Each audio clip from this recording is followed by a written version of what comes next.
at the nature of reality itself. Because without that coordinate, who are we? What is this reality? How are we creating it? Without that coordinate, we can't possibly be free. Because we're completely bewildered of the world we actually live in. And that's why that information has been suppressed throughout thousands of years. And it's amazing if you push on with what you feel is right, even though you might feel you're in a minority of one when you start. He's bloody mad, he wears them shell suits. Gone bloody crackers he has. Much better on the snooker. But if you keep going, it's kind of an interesting thing. If you keep putting one foot in front of the other and in front of the other, you actually get somewhere. It's not always where you'd really like to go, but you get somewhere. Instead of standing there, well, I mustn't do anything. Oh, no, don't call me mad. I don't give a shit if you call me mad. This is me, and this is all I can be. And you actually get somewhere. And you start to see that you don't have to follow the sheep in front. You can express your own uniqueness. Even if you are in a minority of one, the truth is still the truth. Wonderful saying. And it's when people say, but everyone knows that, mate. Like this, well, everyone knows the Earth's flat, mate. Well, here's one less than everyone. I don't know that. And again, we follow the herd instead of standing up for what we believe is right. We're not always right, but it's what we believe is right. And when you start to do that, and you start to lift your head and look beyond the norm, you find that so many things in the world that appear on first hearing to be, oh, that's a bit bizarre and extreme, isn't it? Turn out to be elephants in the living room. Staring us in the face. It's obvious. But as we'll get to in the last part of the talk, it's only obvious if we can break out the programming that tells us it's not obvious, that tells us black is white and white is black. The key thing, and this is what I'm going to be doing today, is connecting dots. When I started researching this from the early 90s, I was staggered at how many different areas of subject I was being pulled into to understand what was happening in the world. And on the news, you get the dots. You don't even get what's really happening in the bloody dots, to be honest. But they cover the dots. When you start connecting them, different people and organizations and events that appear on the surface to be completely unconnected, whoa, there's suddenly a picture that makes perfect sense of the world, whereas it didn't before. This is a famous quote. All truth passes through three stages. First, it is ridiculed. Second, it is violently opposed. Third, it is accepted as self-evident. Oh, I always thought that Icke bloke was talking sense. I did, honest. What, when you were saying he was mad? Yeah, I wouldn't mean it. And the thing is, all truth is an exaggeration, but a lot of truth goes through this sequence. And the point is, unless you accept the ridicule when you first talk about it, and therefore keep talking about it, unless you accept the condemnation and other opposition and keep talking about it, you never get to stage 3 where it's accepted as self-evident. And this is the challenge when we're talking about things that are not accepted by the mainstream. Keep talking, keep giving it out, no matter what the reaction, and then eventually the reaction changes, because it becomes self-evident. Now, here's an elephant in the living room. I love this one. Anyone can become President of the United States. Okay, let me give you that. Let me just rephrase that. Anyone who hasn't got 2 brain cells to rub together, anyone who's a paedophile abuser of children, all these people, yeah, they can become President of the United States. But people who don't get into that stuff, where are they? You know, there's people. How many people are there in America now? Best part of 300 million. And there's some wonderful people in America. There's some intelligent people in America who would be here today if this was in America, who can see it. They don't become President of the United States. A handful of bloodline families become president. And my goodness, interbreeding, not necessarily a good thing. Uncle Ron. This guy was having problems in terms of bewilderment while he was president of the United States. It didn't bloody matter because he wasn't president. George Bush was. I think that we can find more intelligent people to be president of the United States. Then he was followed by this guy. It's like when you get too close to it. Ooh, what do you think is going to be president? What do you think? What do you think? Who's going to be president? Do you think about that Kerry? Do you think about that Bush? Take a deep breath. Take a step back. Look at it again. Ah, it's a piece of shit. Yes, that's all it is. Walk away. There we go. Child abuser, mass killer. Oh my goodness, he's got a CV, this guy. President of the United States. And he's got his Dumbo son there as well now. Then we had Slick Will. Yes, a man you can trust. It says here. This was Clinton, the early years. You know, he's getting well groomed for it. I love Bill. There you go. He loves it, money. Bill, President of the United States, great man. And then there's the Clinton Memorial in the Mall. That's that one. That's the new one, just being put up. Look, so. Yeah, anyone can become president of the United States. Absolutely bloody anyone. If anyone wants confirmation that the whole system of electing presidents, prime ministers come to that, is rigged, well, I give you my case, lock, stock and barrel. Spot the brain cell? No.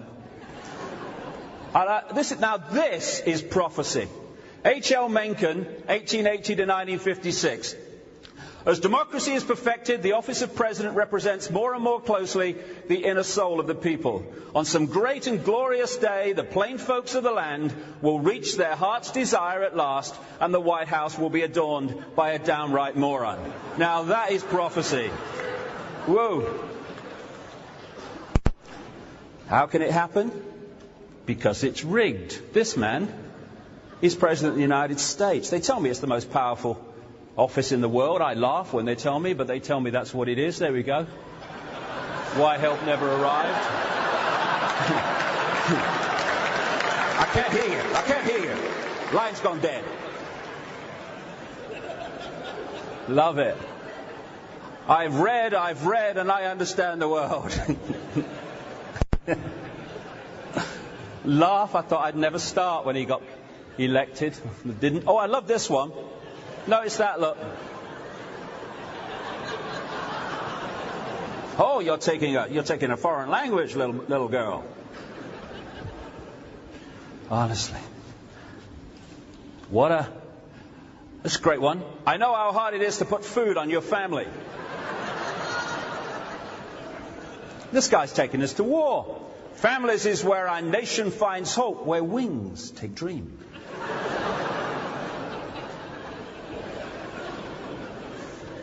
Redefining the role of the United States from enable us to keep the peace to enable us to keep the peace from peacekeepers is going to be an assignment.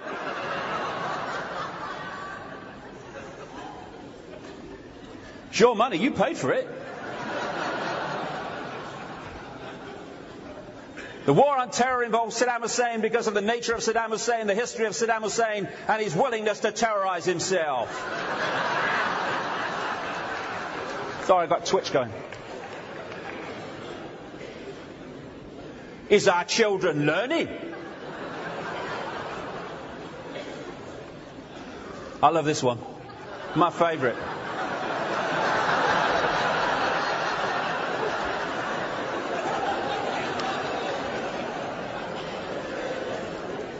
President of the United States who has led the world so far into 2 wars with more on the agenda. And it doesn't matter who follows him, it's the same story, answerable to the same force, advancing the same agenda. We live in one-party states masquerading as freedom and democracy. I give you my case for that in this country.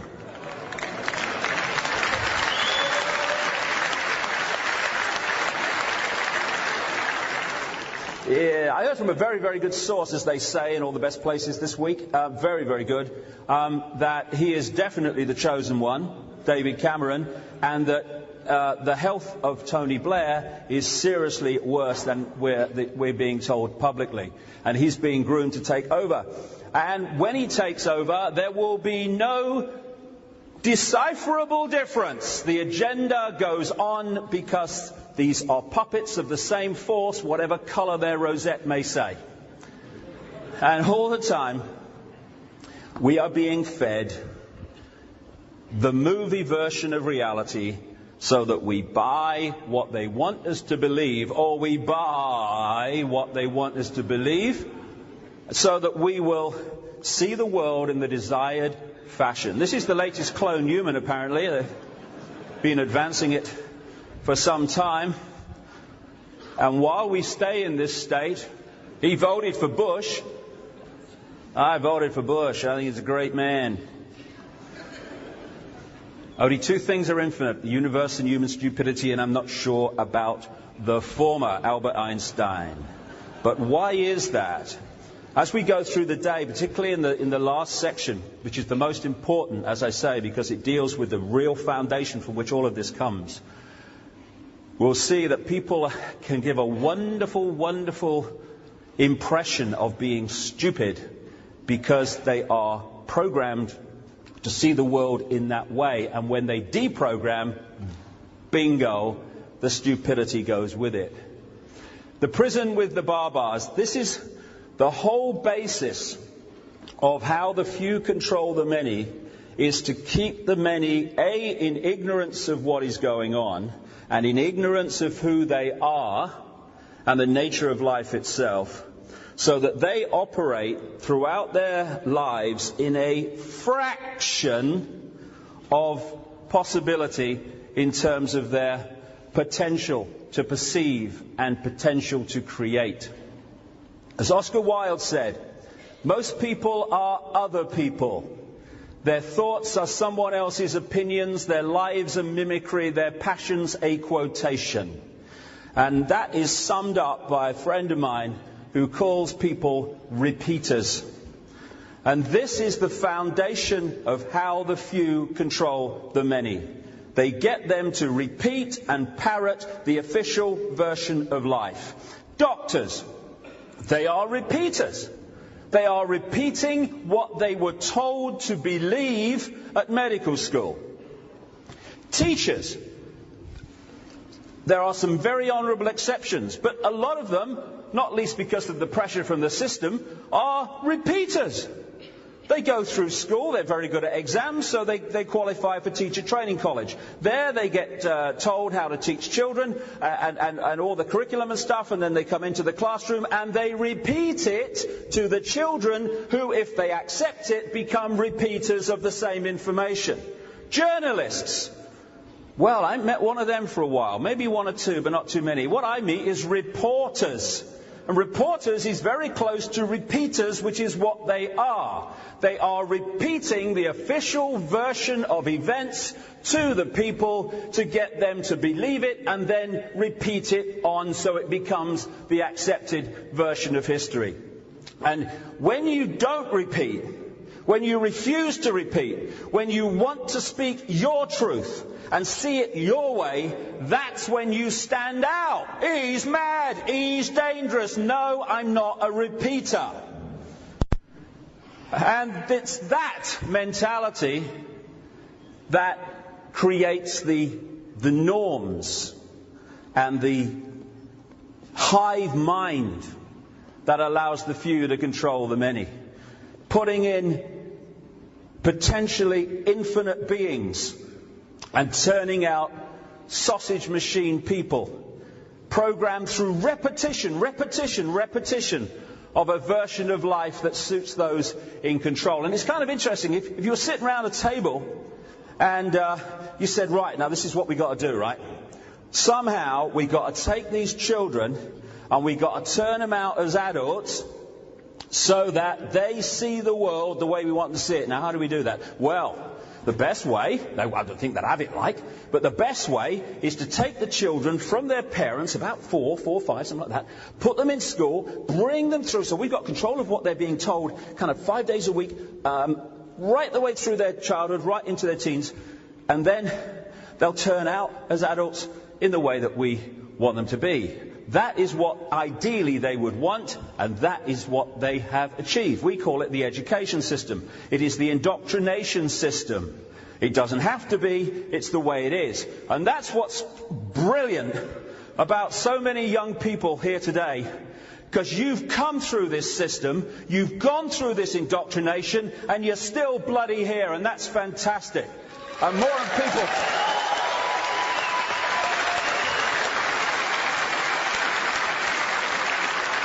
And more people are waking up, because this is far more powerful than any indoctrination once we access it and stop allowing it to be suppressed. Then you've got the media. The media. God.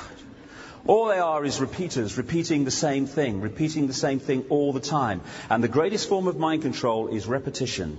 Repetition. Keep telling them the same thing and it becomes their perceived reality. There we go. You write what you're told. Thanks, nation builders. We couldn't control the people without you. If only we had journalists in the world on any kind of scale, the official stories would be demolished time and time again. Instead, they're repeated to the mass of the people who have no access to other information in the same way. What they want to stop through the education system, through the suppression of alternative views of reality, and through the way they control the mainstream media to report the official version of events virtually unquestioned, is they want to stop the process of connecting the dots. Because once they're connected, the whole shebang is in big trouble, because what's actually happening becomes an elephant in the living room. And then there's these people. I like this line at the bottom. Been bent over so long they think it's standing up. These are the politicians all over the world who go through as lobby foddy and voting foddy, or fodder, I don't know what the bloody word is, I don't know, fodder, that'll do. Foddy, oh, I've invented a word. Go through the lobby foddy. and what they're doing, because they're looking at their career, oh, well, I better not vote against the government because, oh, my God, I might not be a minister. Well, actually, looking at you, mate, that would be a very good thing. Go and vote against the government, please. And the few, and how many people have come out of the Blair cabinet and said we don't even have cabinet government now. Never mind, parliamentary government. It's diktat from a tiny clique, and that's it. And the lobby foddy, my thing's gone. The lobby fodder goes through and votes these things into law, when if they stood up and opened their minds, these things wouldn't get through. So we have this great amalgamation of different people within what we call society and the authorities who are pressuring people to keep their mouths shut, keep their head down, and just make sure that they just go with what's the norm and they don't get involved in challenging what they're being told. And this keep quiet, keep your head down and everything will be all right goes right the way through society. It goes through journalism, it goes through the teaching profession, it goes through politicians. And they're all looking at their interest rather than the interest of society as a whole. And the reason they want this is summed up by Joseph Goebbels, the Nazi propaganda minister. The lie can be maintained only for such time as the state can shield the people from the political, economic and/or military consequences of the lie. It thus becomes vitally important for the state to use all of its powers to repress dissent, for the truth is the mortal enemy of the lie, and thus, by extension, the truth becomes the greatest enemy of the state. And the reason we have, since 9/11, And since the London bombings, we have had this explosion of the Orwellian state is because of this. The truth is the enemy of the state, therefore we must suppress the truth in every way we can. And that's what it's all about in terms of the changes in society that we've been facing. They want to hold us symbolically in this tiny little eggshell where we only see the world the way that they want us to see it, so we'll stay in the box and be a piece of cake to manipulate. And so we are being attacked on endless different levels, which I'll come to keep us in that box and to keep the mind shut. You know, the worst thing you want if you want to run a dictatorship is an informed, sharp-thinking, open-minded population. So everything that is done is to suppress that situation so the people become the opposite. As Mencken said again, the most dangerous man to any government is the man who is able to think things out for himself. Almost inevitably, he comes to the conclusion that the government he lives under is dishonest, insane, and intolerable. And that's the truth that the suppression is designed to keep from us, but not from the people here today.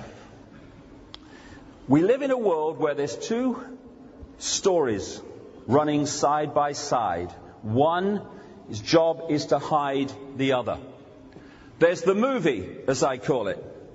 This is the version of events that we get through the mainstream media and the official authorities in general. This tells us that some guy in a cave in Afghanistan with a carrier pigeon or something orchestrated 9/11, and that 19 hijackers that couldn't fly a paper plane hijacked 4 jumbo jets. Yeah, makes sense to me. This is the movie. Oh, it's them London bombers. Oh, yeah, well, they did it. Oh, we got to stop this now. Oh, we got to have this now. Oh, we've got to protect the people. The secret agenda is hiding behind that. The secret agenda, which is to create a global version of Nazi Germany and then some. This is the...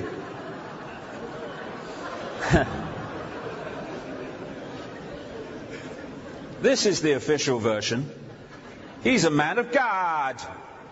He wants to protect the people because he's from America and we protect the world and all that stuff. That's what they want you to believe, that they're doing it on our behalf because they're good and they want to help us. The secret agenda that nonsense is hiding is the rapid emergence of the global Nazi state, of imposition, of constant surveillance, of microchipped people, and of centralization of power on a scale the world in known history has never seen. Have you noticed, I've noticed this, was walking around London yesterday. The world is controlled, at least on one level, by men in dark suits overwhelmingly, and in this country anyway, their will is imposed by people in luminous jackets. Are these luminous jackets, can they breathe? Can they breathe, these jackets?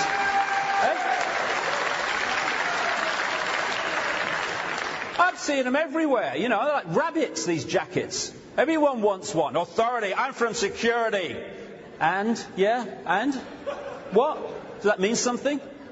I know in America, excuse me, sir, that's the opening one. Excuse me, sir, I'm from security. Pleased for you, darling. But of course, even the dark suits, as we'll get to, are merely pawns in a game, and pawns of a force that the public never see. And we are being pressured to go down the channel like laboratory mice and laboratory rats, go down the channel that's desired. So what they do, just as they do with these rats and mice in laboratory mazes, they'll shock them if they go down a certain road. They'll shock them if they go down this road, and they want them to go down this road. And eventually, when they've been shocked enough times, symbolic of society, you can't do this, these are the consequences of doing that. In the end, what the rats and mice do, without being shocked, turn the electricity off now, it's happened enough times, they'll go down the channel required without any pressure whatsoever, because they've reached that point of acquiescence to the system. And that's what they want to turn us into. That's why there's cameras everywhere. Not just to see where everyone is, although that's one level of it, but to constantly say, you can't go here, we're watching you, we're watching you, we're watching you. And in the end, you become like the mouse, doesn't want to be shocked anymore, and they acquiesce. Well, some people acquiesce. I'll go to my next dimension, not acquiescing, I'll tell you that. Now, Albert Pike, very, very major member of the Illuminati, the illuminated ones, illuminated into knowledge they keep from the rest of us, but not today. He said this in a book called Morals and Dogma is its short title. Fictions are necessary to the people, and the truth becomes deadly to those who are not strong enough to contemplate it in all its brilliance. In fact, what can there be in common between the vile multitude, that's how we're seen, and sublime wisdom? The truth must be kept secret, and the masses need a teaching proportioned to their imperfect reason. Now, if there's anyone here today, I doubt if there is, but if there's anyone here today, and certainly there are millions and millions out there who say, well, if all this was true, mate, we'd know about it. Well, when you see the way the system works, like hell we would. That's not the idea. The idea is to get us to see in these myopic, tunnel vision ways that war is peace. Look at that, I love that one. Get a brain, morons. It's got to be one of the better lines, isn't it? Go USA, and I love that. Go USA. We have got to go into Iraq. We have got to go into Afghanistan. These buggers ain't going anywhere. It's like Bush. We will prevail. We will not concede. We are watching the friggin' sport, darling, on the White House telly. We send other buggers to do that.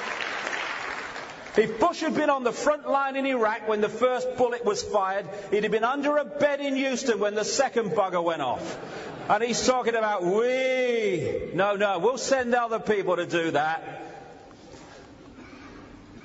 Voltaire, those who can make you believe absurdities can make you commit atrocities.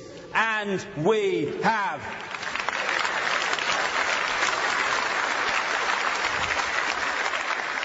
Shock and frickin' awe. We've got to go in and bomb everyone because there's weapons of mass destruction. Make you believe absurdities. They can make you believe atrocities. We've got to go into Afghanistan. We've got to do this. We've got to do that because Bin Laden and Al-Qaeda were responsible for 9/11. Believe absurdities, commit atrocities. Away it goes. And that's why I wrote in my website on the day that Bush was inaugurated for the first time. Don't be surprised if the United States finds itself in another manipulated war during this administration. You will see monsters created in the public mind to justify such action. It took months.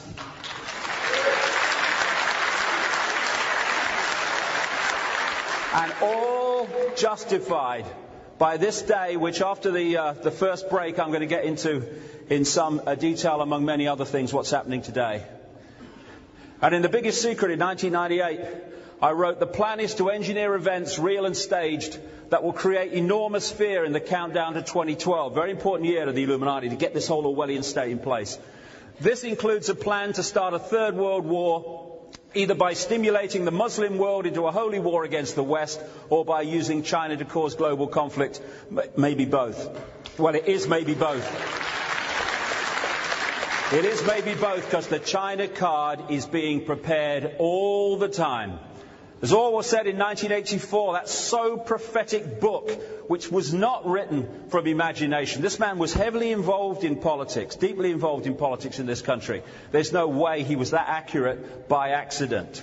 If you want a picture of the future, imagine a boot stamping on a human face forever. That is the perception they want of the world they want to create for everyone. That is the world that we are in the process of ensuring does not happen.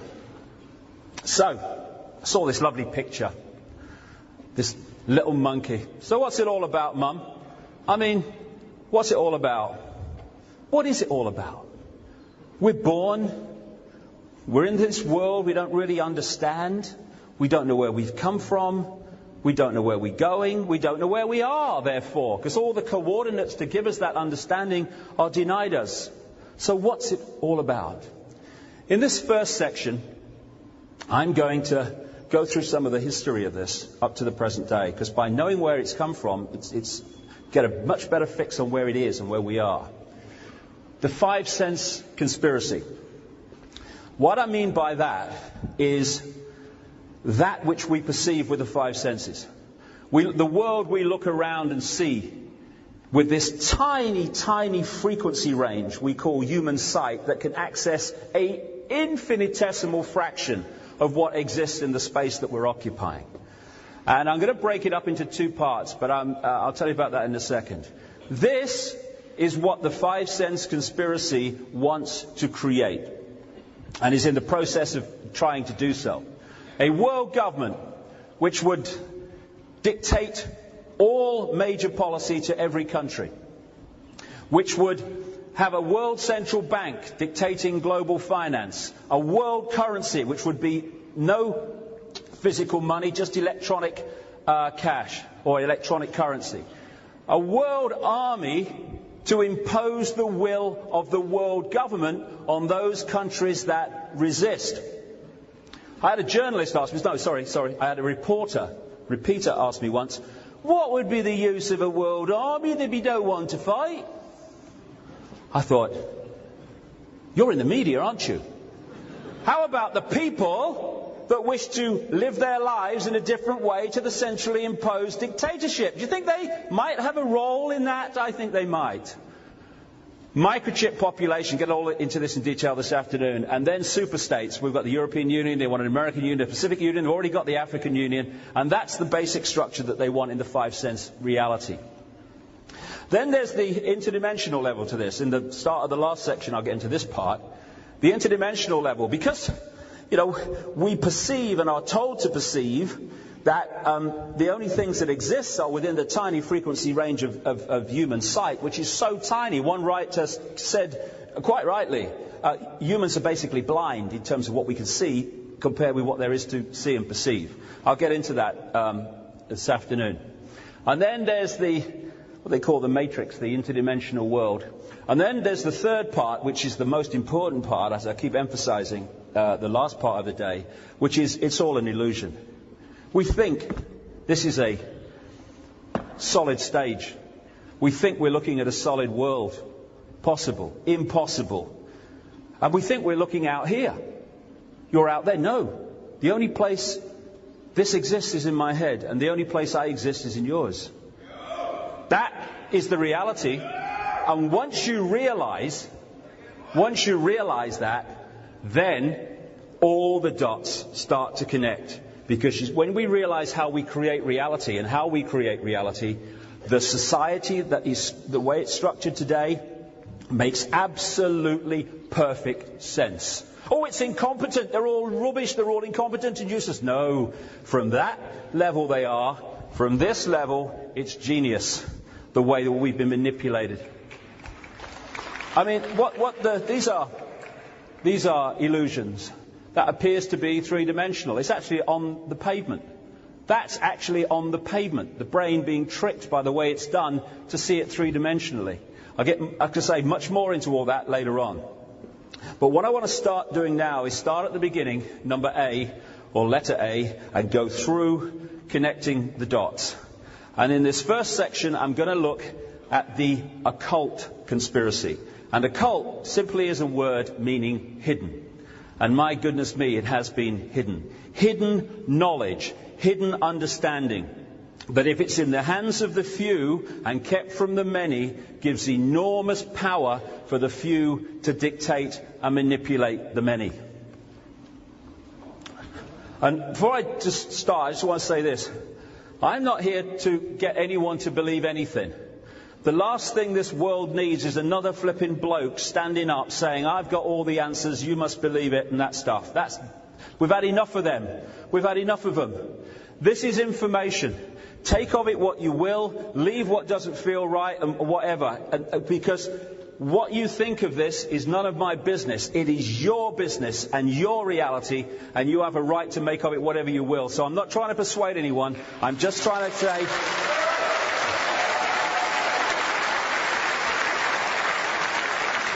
I'm just trying to say, here's another way of looking at the world. The way you look at the world is completely your choice, completely respected from here for a start. Now, a long, long time ago, well before what we call recorded history, the world was a global society. And it was an advanced global society. This is where these fantastic ancient structures came from. That, the archaeologists and people saying, well, we couldn't build that today. How did they do it? Well, yeah, so you see that 400-ton stone, mate? You know what they did? They put some rope round it and got a few guys to pull it mile after mile. It's really brilliant, I don't know how they did it. What about that hill? Oh, they were ever so strong. Yeah, all right. There was a global society. And for some reason... we can debate why, it don't really matter from where we are. For some reason, this society became broken up. And it started to operate in isolation all over the world.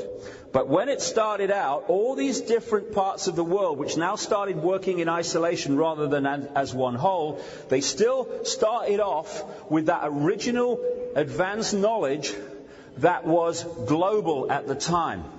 And what's happened is this knowledge, as it's passed through the ages, some people talk about Atlantis, the name doesn't matter, it's this global society.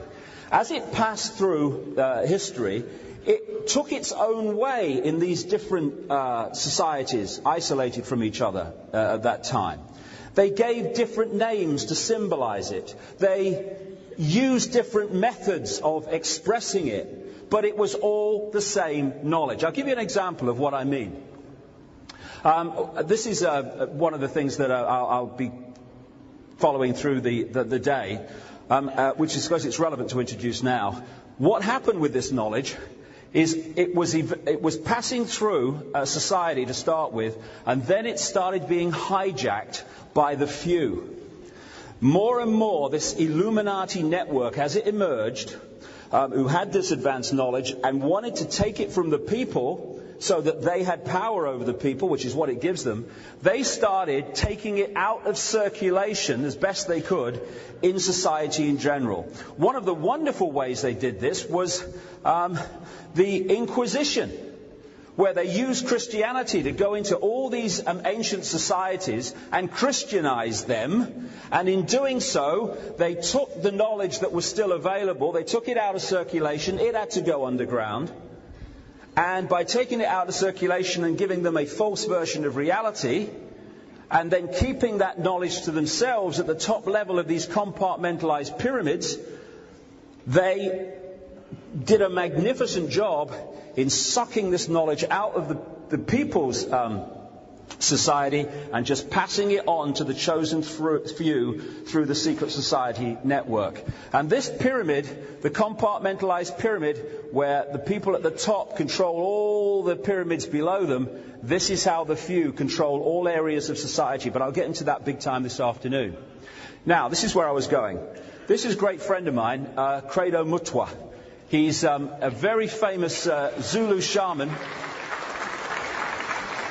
in South Africa. Wonderful, incredible man. Library on legs. He was initiated into this knowledge some 60 years ago. He's well into his 80s now. And in his words, when the European powers, and as we'll get to, the Illuminati-controlled European powers, came into Africa, they, quote, milked the minds of the shaman, found out what they knew, and then killed them. And what actually had to happen was the knowledge through African history, and it was the same in all these other ancient societies around the world, had to go underground into their own secret societies to pass it on so it survived. And when I was with him last, about 9 months or so ago, he threw the bones for me, as they call it. These are carved animal bones. These go back centuries, he said. And what they do, here's a closer look at them. What they do when they throw the bones is you put your hands over them. They're picking up your frequency field, and then they throw them. And they look at where they've fallen in relation to each other and in relation to you, and then they give you a reading of what they mean and what they say. When he did it for me, his accuracy was extraordinary. Things he had no idea about that were happening in my life. But when he did it, this is the point I'm making, I thought, he's just thrown the rune stones up in Germany, in that area of the world. Hey, he's just read the tarot cards from another area of the world. What I'm saying is this same knowledge, once universal, went off in different directions and took different expressions, but it's the same knowledge. And this is the knowledge they have worked for centuries to take out of circulation, so that around the world we start to get a false version of who we are, a false version of reality, and a false version of what's happening on the planet. So this first global society broke up into different areas, but this Illuminati kept passing this knowledge through from the top level of that pyramid, and this is the knowledge that the people in control of the world actually still have, and they use it and honors, and they also put it in front of our eyes in terms of symbolism. This is known as the Seal of Atlantis, apparently. Versions of it have been found around the world. The seal, the circle. This is what they built for Bush when he was accepting the presidential nomination from the Republican Party. Because the top level of these organizations of power work with this knowledge all the time. And when we get to the last section, we'll see that it's not just symbolism for symbolism's sake. It's actually having an effect on us and the way we see the world. There's Bush. Nice man, never goes home. And this is the Republican celebration that Bush was again going to be their presidential candidate. So, here's Bush, one of these bloodlines. Interbreeding is not a great thing, it seems. One of these bloodlines that has gone through from the ancient world, as I'm going to come to in a second, because presidents are not created by or selected by ballot, they are selected by bloodline. There is another version of Bush's history, though, and I think there's a lot of truth in it. I have great sympathy with this one. But somehow it becomes president of the United States. Something's wrong with the world. Now, when you start researching this, one area of the world, like I say, it's all over the place, but one area of the world that really you start to pick off is this area here. What we now call Iraq and that area of the world, what a coincidence, what was once known as Sumer and Babylon. Babylon comes up again and again in Illuminati research. And what you find is a series of bloodline networks that were behind the Babylonian Empire when that was a massive, massive center of power. And they moved up into Italy, particularly to Rome, where they became the Roman Church and the Roman Empire. And then they moved up into Northern Europe, where they became the aristocracy and royal families, in truth, royal family of Europe. And then, through the empires, started to go global, the British Empire, etc. Now, in Babylon, I'm going to get into this in some detail soon, in Babylon, this advanced knowledge was held and was fundamental to the control of that society and the way it was run. And from this center, we have now reached a point of global Babylon, where the same situation is emerging globally as happened there. Of course, the Babylonian Empire, like I was saying, was centered on the area that we now call Iraq. Now, yes, oil was involved. Yes, many things were involved. One of the things that I've seen so often over the years and years of researching this is that there is very rarely, if ever, just one reason why something is done. And one of the reasons for the focus on Iraq is that historically it is like a sacred area to this Illuminati, because this in many ways is where it started out and expanded itself towards its goal of global control. So like I say, they moved out up into Europe and they became the royal families and aristocracy of Europe. And there came a point where the people were now beginning to rebel against in-your-face dictatorship, the rule by monarch. And so these bloodlines started moving out of overt control, in-your-face dictatorship through the monarchs, into the dark suit areas of control as they've become. Control of banking, control of politics, control of business, control of all these areas that dictate our lives today. And through the British Empire, particularly the British, on which it was said the sun never set, quite rightly, but also the French and others, but particularly the British, it went out all over the world. And then there came a point where apparently on the surface these former colonies were given independence. That was only, however, on the surface, because the center of the Illuminati is in Europe. Historically, that's where it has been. Europe, the Vatican, the City of London, etc. And what happened when colonialism came to an end is there was a sleight of hand. There's two forms of dictatorship. There's one you can see, touch and taste, communism, fascism, apartheid.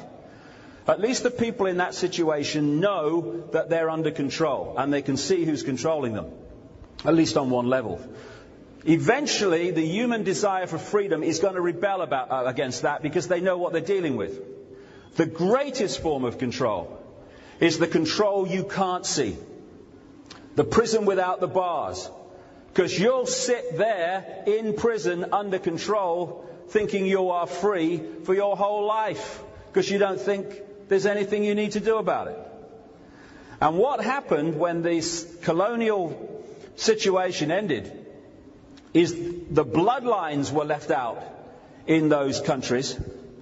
So was the secret society network through which the bloodlines manipulate themselves and their place men and women into power. And they've gone on being controlled from Europe ever since. Not by Blair's government or the German government. No. Pawns in the game. The center of the secret society network, which is based in Europe. And one of the great centers is London, or Babylondon, as it's become known. The City of London, all around the area of St. Paul's, where all the finance and stuff goes on. And also the area that's become more famous recently with Dan Brown's book, The Da Vinci Code, and stories about that, which is this area of London known as the Temple, which is where the legal profession is centered. Now, when I say the legal profession, I'm talking about a pyramid again. Not everyone who's a lawyer in this area is involved in any manipulation. We're talking about the core, that control from within that the vast majority of lawyers have no idea even exists. And of course this is a very symbolic church, a Knights Templar church, I think going back to the late 1200s, 12th century, that kind of period, which was built by the Knights Templar who used to run that whole area. And when you do the research, they still do. Also, the Vatican became a great center during the Roman Empire. Of course, and what followed. And of course, it was the Roman Church that became Christianity that was set up out of Rome, and it was set up by the same bloodlines that moved from Babylon to Rome. The Church of Rome is the Church of Babylon, and that's a big key symbolic of the way the building is even structured there. So these bloodlines, I'll get into as we go through the day why these people are obsessed with genetics. There are two levels to it, and the real level I'll get to towards the end of the day. But there's a real reason why they're obsessed with genetics and holding a certain DNA, which is really, really important to them. This is just a few. You can follow them. It takes a hell of a lot of research, and a lot of genealogists have done a lot of research, and there's a hell of a lot still more to do. But you can pick up bloodlines that come down through ancient Egypt, down through Sumer, the Indus Valley civilization, very, very advanced, through the Phoenicians, Babylon, down through Philip of Macedonia, who was the father of Alexander the Great, who by the time he died in Babylon at the age of, 32, 33, had plundered and controlled much of that blue and white map that we're looking at. The bloodlines came down through Cleopatra and the Roman Empire, down through Constantine the Great, the Roman emperor, who at the Council of Nicaea in 325 AD created the Nicene Creed, which is the foundation belief of Christianity to this day. Came down through the Merovingians. Now, of course, the Merovingians have been brought to public attention by Holy Blood and Holy Grail, and then by, in effect, its offshoot, the Dan Brown book, the Da Vinci Code. The Merovingians are very, very important to the Illuminati. They are a prime bloodline that takes the name Merovingians, and the names have changed through the centuries, but Merovingian bloodline is one of the major ones. And like I say, it was featured in both of these books. Incidentally, just my view, the Merovingian bloodline is very, very important to the Illuminati, but it has absolutely nothing to do with the bloodline of Jesus. That's the kind of little diversion off, where we lose the plot. And interestingly, in the Matrix movie, one of the key characters, who was the gatekeeper, was given the name the Merovingian, which the writers of that could not have done by accident, given the background. So he comes down through the Merovingians, through Charlemagne, or the emperor of the Holy Roman Empire for a long time, through the Habsburgs out of Austria, through the de Medici family, a major banking family in Italy, and down through the House of Lorraine, which is still a major Illuminati bloodline, operating as its base in that area around the French-German border. Of course, the House of Lorraine symbol is the double cross. Oh, he double-crossed me. Yeah, very appropriate, especially in Exxon, who just announced record profits while we're paying record amounts for fuel. Comes down through the French royal dynasties and into Britain, down to the present royal family. It comes into America, down through the presidents of America. I mean, if you look at the genealogy of American presidents, it reads to a large extent like a royal bloodline in Europe, which is where many of them came from. So right down to the Bush family. And what is that but a dynasty? When you have your father having 3 terms as President of the United States, 2 officially given to Reagan, but that's just for public consumption. And then his son comes along, who has to have help tying his shoelaces, and becomes President of the United States. I mean, there's something we need to know here. Coming down to this man from a very, very long way back. This is an alternative genealogy. Like I say, I have great sympathy with it. I like this one. I like this one there. I like that one. That's my favourite. Yeah. Who am I? You're an idiot. Thank you. Comes down through the Scottish bloodlines. Now, Scotland is really, really kind of important area for the Illuminati. And it's no accident that the biggest secret society in the world, in terms of numbers, is called the Scottish Rite of Freemasonry. Comes down through the Rothschilds, the Rockefellers, and the banking and business families of the world. Joseph Smith, who started the Mormon Church, Merovingian bloodline. Down through Brigham Young, who took it on from him, Merovingian bloodline. One of the symbols going right back through history of the Merovingians is the bee or the beehive. They found Merovingian graves where there's symbolic bees and beehives in there. in the kind of architecture and stuff, because that was the symbol. This is the seal of Utah, which is a wholly owned subsidiary of the Mormon Church, which is a wholly owned subsidiary of the Illuminati, and no accident that the center of it is the beehive, the symbol of the Merovingian bloodline. Charles Taze Russell, one of the people who got the Watchtower Society going. Jehovah's Witnesses, Merovingian bloodline, buried under a pyramid somewhere in America. And it's not just me that's done this. There's a lot of research going into this obsession with genetics that the Illuminati bloodlines have. And because they go under different names, if every president of the United States was called Rockefeller, people go, "Hey, honey, everyone's called Rockefeller, what's going on?"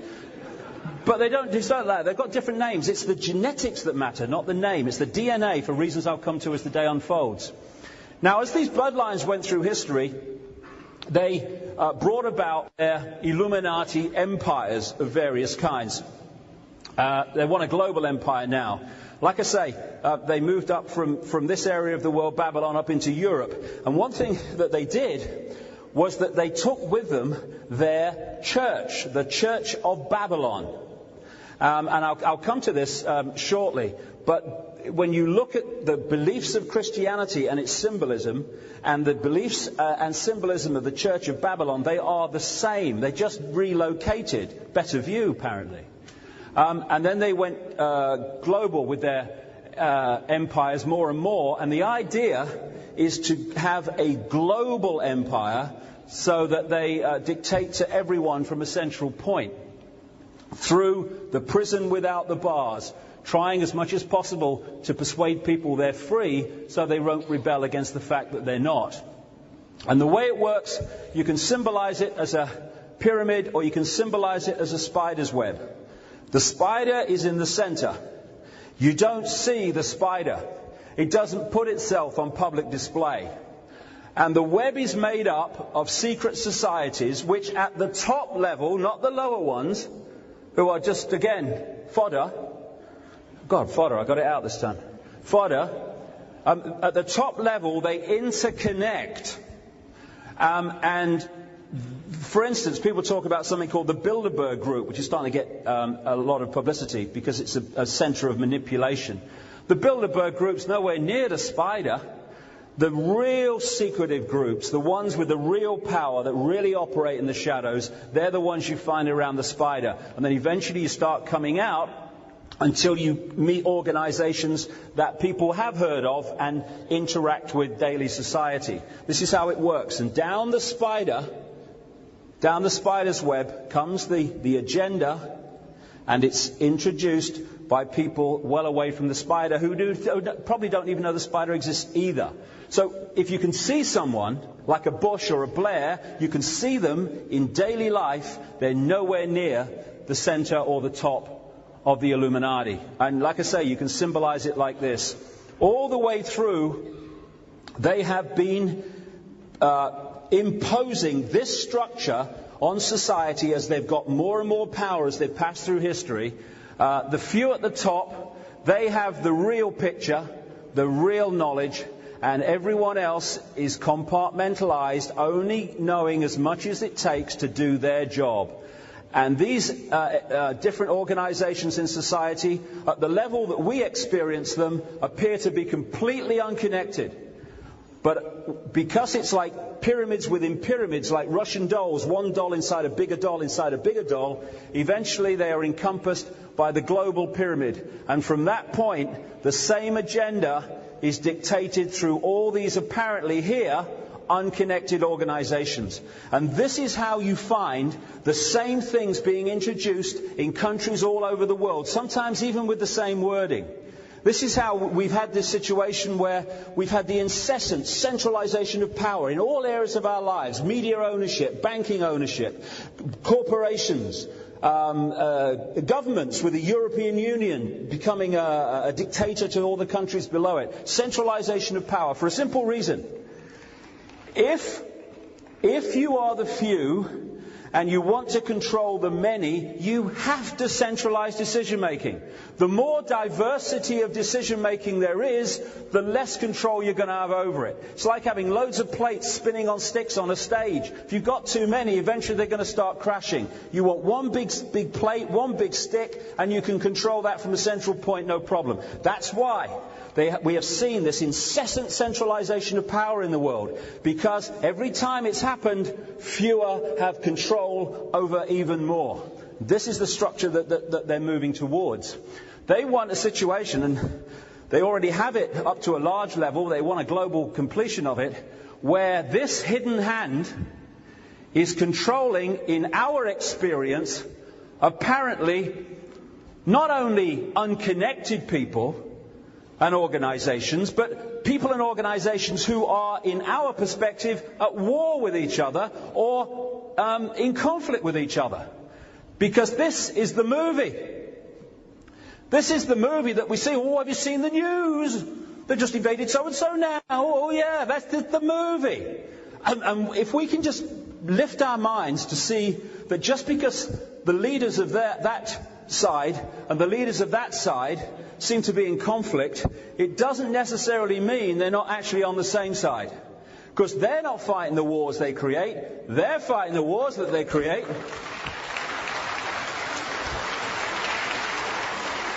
And the reason why they do that and engineer wars will become clear this afternoon. But this is the hidden hand that you never see, that controls the Blairs and the Bushes, the Illuminati, the all-seeing eye as it calls itself. Now, the Illuminati Secret Society network, this has come out of Babylon. It goes back further, but Babylon's a really good point where you can pick it up.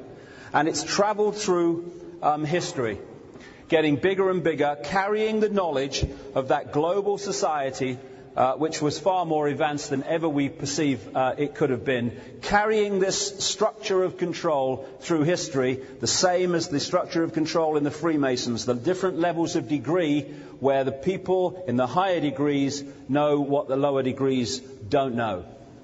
As I say, it goes back a vast amount of time. This is a book, The Children of Mu, or also known as Lemuria. It's an alleged ancient land which went down in cataclysms, much like the story of Atlantis. And this guy James Churchward, travelled in the last century to many, many places, trying to uncover evidence of the existence of this great continent called Mu, or Lemuria as it later became known. And he said that in isolated monasteries and such like in Asia, he was shown tablets and accounts that were supposed to go back tens of thousands of years. And these are some of the symbols that were in those accounts and on those tablets. This, of course, is the swastika. The Germans didn't, or the Nazis didn't just invent the swastika because it was, a nice symbol. It's because it symbolized something. And they wanted to use it because they had access to this advanced knowledge of how you can manipulate the mind and what have you, without people realizing it. And the symbolism speaks to us. We may not realize it does, but it does, and they know it does. Here's the Maltese cross, which is the symbol to this day of a secret society called the Knights of Malta, that were once known as the Knights Hospitaller of St. John of Jerusalem. They go back like 1,000 years. And they have among their number today some of the most famous and apparently powerful people in the world. Reagan, for instance, was a Knight of Malta. And there's this symbol as well here, which will, on the left here, which will, left to me, well, left to you actually, I'm turning around, aren't I? Which we'll come to shortly. But these symbols have passed through history, and you find them in the secret societies today. The Maltese cross, like I say, of the Knights of Malta, is still their symbol to this day. Now, to give you an idea of how these secret societies pass through history and manipulated events, we can pick up around the time of the Crusades, when a number of knights organizations were created, which, like I say, are still going today and have among their number these top people in global politics, business, banking, media, etc.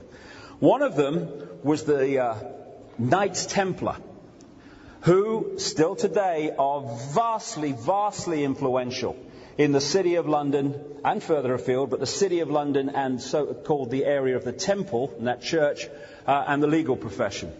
I had a friend years ago who was married to a very, very high barrister, legal type in the City of London, the Temple area. And they were getting on great until she found out he was involved with the Knights Templar at a serious level. And from that moment on, he tried to destroy her life and destroy her out of nothing, just because she discovered that he was involved in this organization.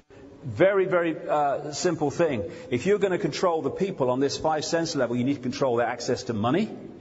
You need to control the fact that they have to borrow money that doesn't exist from you and then pay you interest on it. Yeah?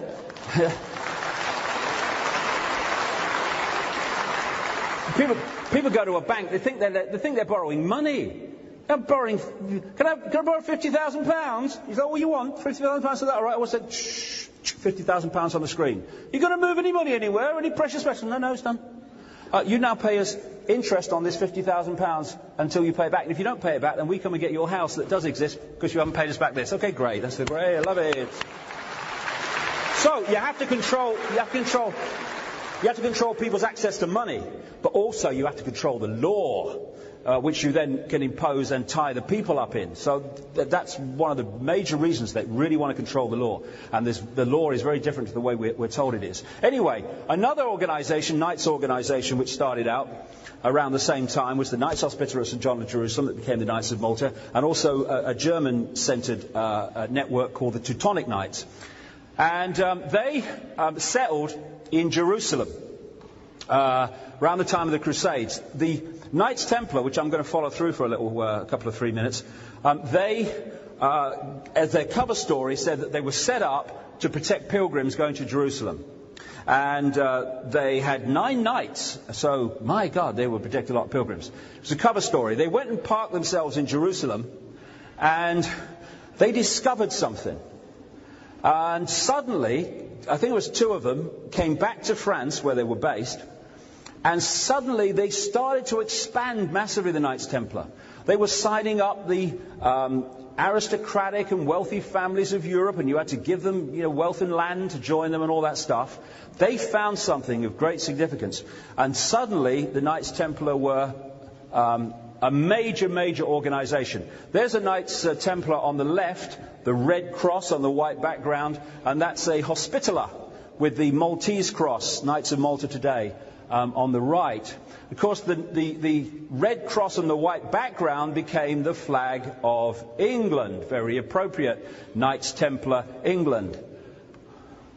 The George's cross, St. George's cross. St. George comes from George of Cappadocia in what we now call Turkey, the land at the time of the Phoenicians who came to Britain and brought this knowledge and these symbolisms with them.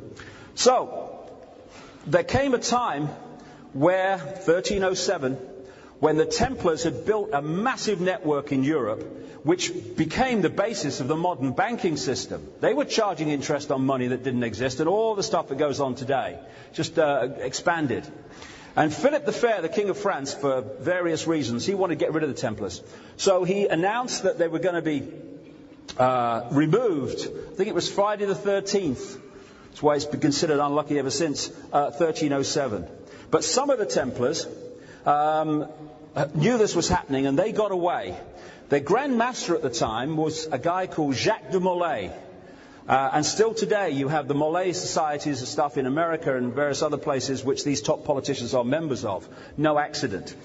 And the Templars that knew about it got away, and they got away definitely recorded 2 ways, I would say 3, because of other finds.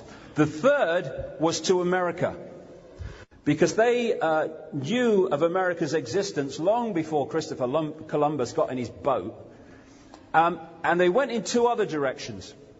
One was down to Portugal, where they hid behind an organization called the Knights of Christ. And one of their Grand Masters was a guy called Prince Henry the Navigator. And this became very significant because they had access, and still all the way through this history, to knowledge that the public didn't get. And at this point, one of the expressions of that knowledge was maps of the world. This is why they found a map of what the land looks like under Antarctica, which was written not long after, just a few years basically, after Columbus. In the 1500s it was drawn. And he said, the guy, I think he's Piri Reis, I think his name was, from the Ottoman Navy, and he said that he'd drawn the map from previous maps, earlier maps. Well, during the 60s, when in America they did a look at this map based on sonic kind of surveys as they do in Antarctica, they found that this map, drawn in the 1500s from maps earlier, was incredibly accurate in terms of what the landmass was like under Antarctica, which is like miles under ice. So this knowledge was known. And one of the sea captains close to Prince Henry, the navigator, in the Knights of Christ, the Knights Templar in other words, was the father-in-law of Christopher Columbus. I mean, Christopher Columbus was looking for India and tripped over. What's this? You're having a laugh. I mean, he knew basically where he was going. It was a cover story.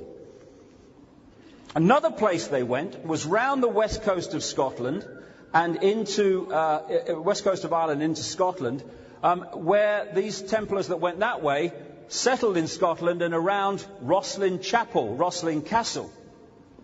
And this, of course, now has become more and more famous by the Holy Grail and Dan Brown books. The Knights Templar hid underground there, and they re-emerged in part as the Scottish Rite of Freemasonry, the biggest secret society in terms of membership in the world, apparently.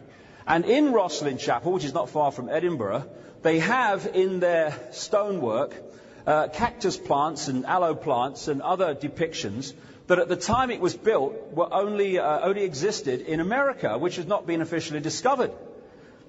But a very rare book, excellent book, which I found, written by a Canadian who lives in the east coast of Canada, his research showed that Prince Henry St. Clair, the St. Clair family, that was the family at Rosslyn Chapel, comes from the St. Clair family in France, who were prime creators of the Knights Templar originally, so that's why the Templars went there, that he landed in Newfoundland and that east coast of what we call New England in 1398.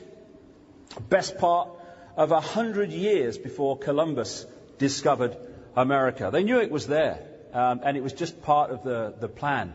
So, with that knowledge, they then move in, these Illuminati families, through the photo opportunities of Columbus, etc., into America.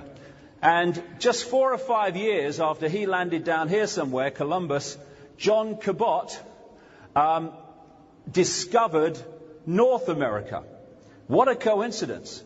Especially when, according to a famous Freemasonic historian called Manly P. Hall in America, Cabot, whose real name was Giovanni Caboto, operated in the same secret society network in Genoa as Christopher Columbus. They were finding what they knew was there because the time had been reached to move this globalization agenda out of Europe into America to take over that continent, which was going to be the focal point for the next stage, which is what we're experiencing now. Sir Francis Bacon wrote a book called The New Atlantis, and he was an initiate of this secret society network. Brilliant man. And the New Atlantis has been widely interpreted as being a foretelling of the Society of America. Benjamin Franklin and a lot of these so-called founding fathers and others, they came into America with the knowledge as agents of this Illuminati to take that continent over. Again, he was one of the major players in the introduction to America of the Scottish Rite of Freemasonry. And a few years ago, there was a newspaper article about the renovation of Franklin's home near Trafalgar Square. And when they dug up the floor, I think they're going to create a museum for him, they found 10 bodies, 6 of them children, which they dated to the time that Franklin and his housemate were there, and they said he must have been into body snatching for medical research. But when you get into, as we will before this first break, when you get into what they're into, there could be another explanation for 10 bodies under the floor.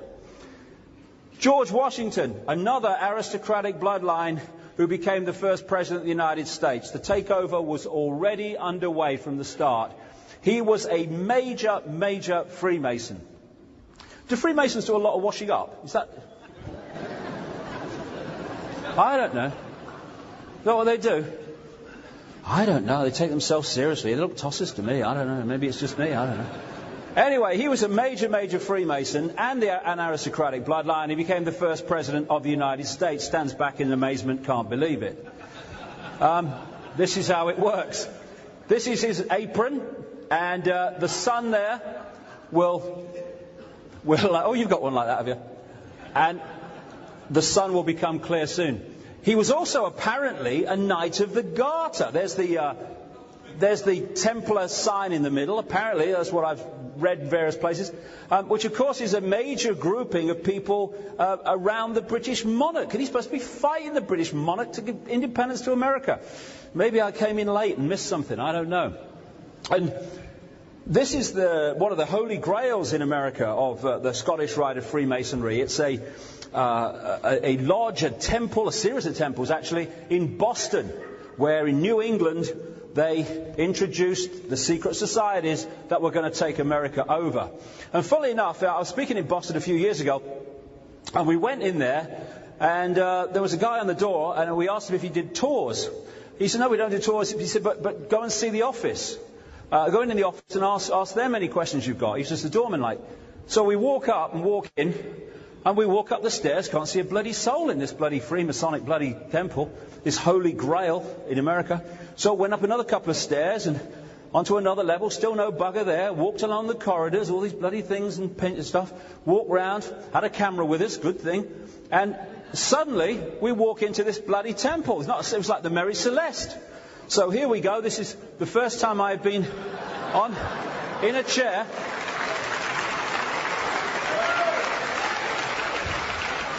I just needed to... I know. When I was a goalkeeper, they called me Cinderella because I kept missing the ball. I wasn't very good. I had this terrible match once. I was terrible. I sat down in the dressing rooms, I put my head in my hands, and I freaking dropped that as well, you know.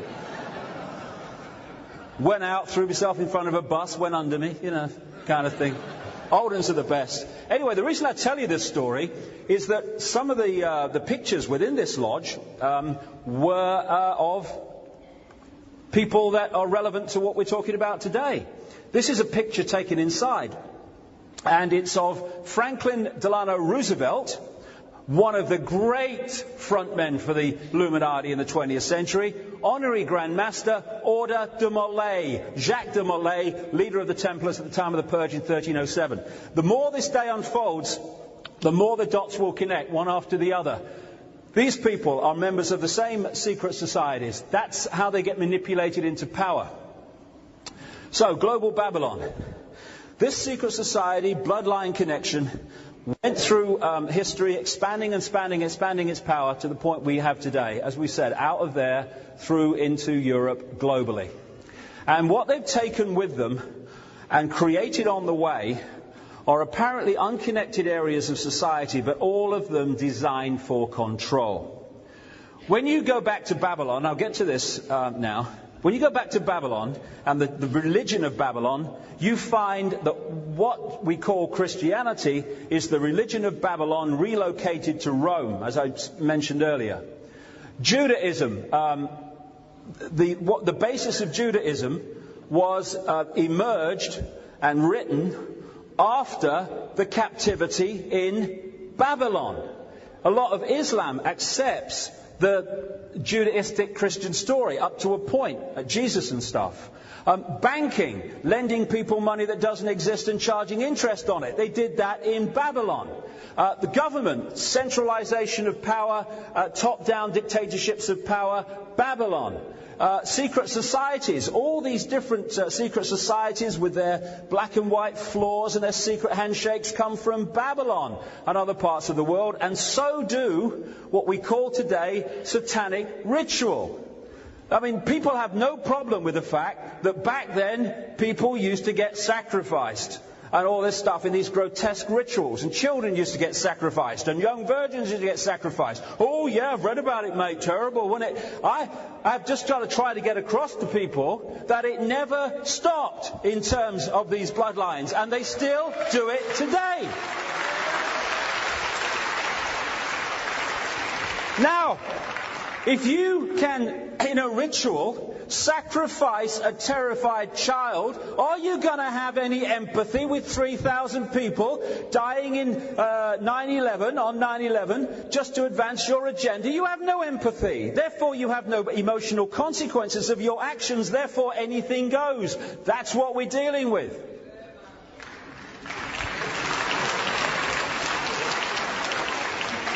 All these areas of society, if you go up the pyramid to the people, they are the successors of Babylon.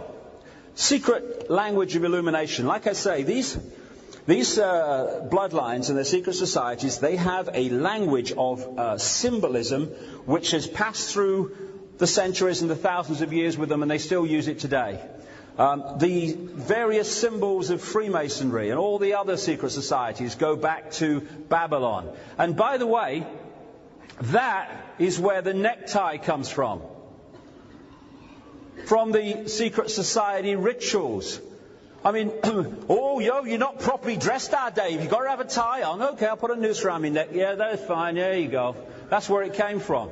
And people all over the world, where again, you know, in countries, developing countries, where they had their own national dress, their own style of everything, they've been indoctrinated into, this is the Western style, it's the great style, it's the style, therefore put a noose around your neck and you'll feel better. It's where it came from. Now, things like the Freemasonic floor and the Freemasonic temple, black and white squares. You look at the cathedrals all over the place and you find they have black and white squared floors.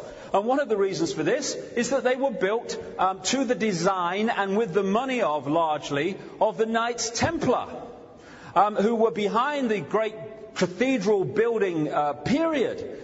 And they were built under esoteric law. This is why you find all these mathematical codes within the major cathedrals and stuff. And the police, what an accident. I mean, there's many ways of designing a hat, but it just happens to be black and white squares. And you find this all over the world with the American police and other police around the world. I mean, crikey, what is it? You know, am I suggesting that police might be connected to secret societies? I wash my mouth out. I would never do it. I'd never do it.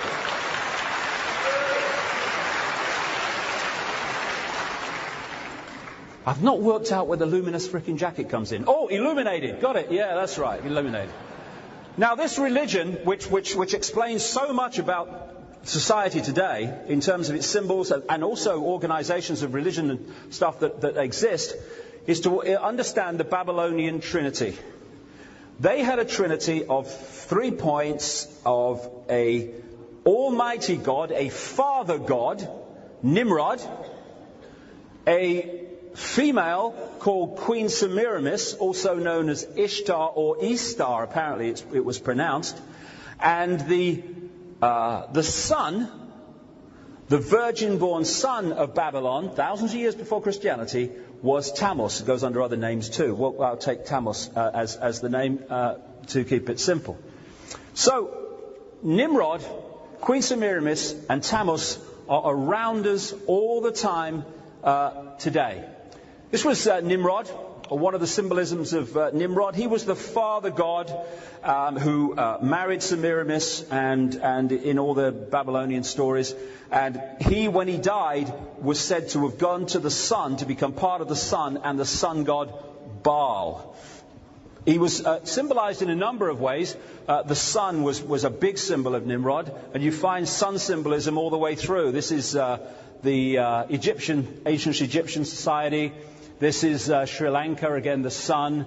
This is Rome, the sun. And the The lion with the mane became symbolic of the sun. The royal animal, the king of the jungle, the king of the solar system, with the mane symbolizing the rays of the sun. And, of course, all over British royalty, you find the lion. Again, it symbolizes the sun and other things to these people, although it doesn't to us. On the side of that Boston Freemasonic temple, lodge that I was talking about, again, the sun. Illumination, illuminated, the sun being that symbol, among other things. Now, one of the other ways that they symbolized Nimrod was as a god they called Dagon, among other names, the fish god. And what you're looking at is how the Babylonians symbolized Nimrod in his form of the fish god. What a coincidence! What a coincidence. And of course, the Church of Babylon relocated to Rome and took with it the symbolism of Babylon. This is why you find the holy days of Christianity under different names are the same holy days as Babylon. Only the names have changed. Look, he's turned his toes up and he had one of them hats on as well. Look, the fish god. He looks like a bloody fish, that guy.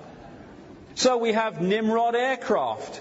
No accident, they picked these names by choice. Nimrod was also the same symbolism as Osiris, who was symbolized in the same way in ancient Egypt. So you had the story of Osiris being killed by the dark force, and then his virgin wife, Isis, found all the parts of Osiris except his willy, right? Now you go to Babylon and you have exactly the same story told of Queen Semiramis and Nimrod, because it was the same symbolism coming from the same source, and it's passed through history in the way that we're talking about. So then we come to Queen Semiramis. Now this is a very interesting part of the symbolism all over our society, and particularly in America. Queen Semiramis was said to have come from the moon in an egg, and that is very much part of what we call Easter, which I'll get to. But Queen Semiramis, this is the rebuilt Ishtar Gate in Babylon. Queen Semiramis was the mirror of Isis, and in many ways the mirror of what became known as Mother Mary in terms of what was said about her. This is an original Babylonian piece of artwork which the British Museum were trying to buy. I don't know if they ever did. And this is the goddess Semiramis Ishtar, and beside her, very much part of her symbolism, are the owls. And before we get to the first break, the significance of that in today's society will become very clear. They said of Queen Semiramis in Babylon that she was the virgin mother who was impregnated by the rays of the sun, which was the spirit of Nimrod after he died, impregnating her. So she had a virgin impregnation and gave birth to the son Tammuz, the mirror of the Jesus story that followed much later. The Queen of Heaven, they called her. That's what they called Mother Mary, and still do when the Church of Babylon relocated to Rome. This is how the Babylonians symbolized Ishtar, Queen Semiramis, and Tammuz. I think I've seen that somewhere before. That's Mother Mary and Jesus in a church today. That's Isis and Horus in Egypt. That's in a church on the Isle of Wight, Mother Mary. You're looking at the same recurring story from the same source. And what they've done is that they have, all these religions, they have the inner core that know it's symbolic, not literal. And then you have the outer religion, where they tell the people to take the symbolic, the esoterically symbolic, literally, and they create prison religions to shut down the mind, to stop further advancement and opening.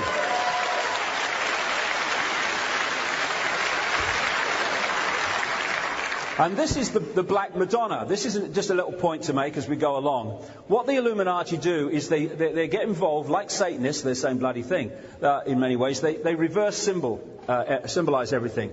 So if something is white to us, to them they symbolize it as black. If something's black to us, they'll symbolize it as white.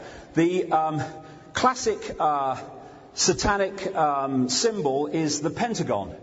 Or the pentagram rather, and what they do is reverse it to point down, symbolizing the negative. They reverse the symbolism, and that's what we'll see as we go along here now.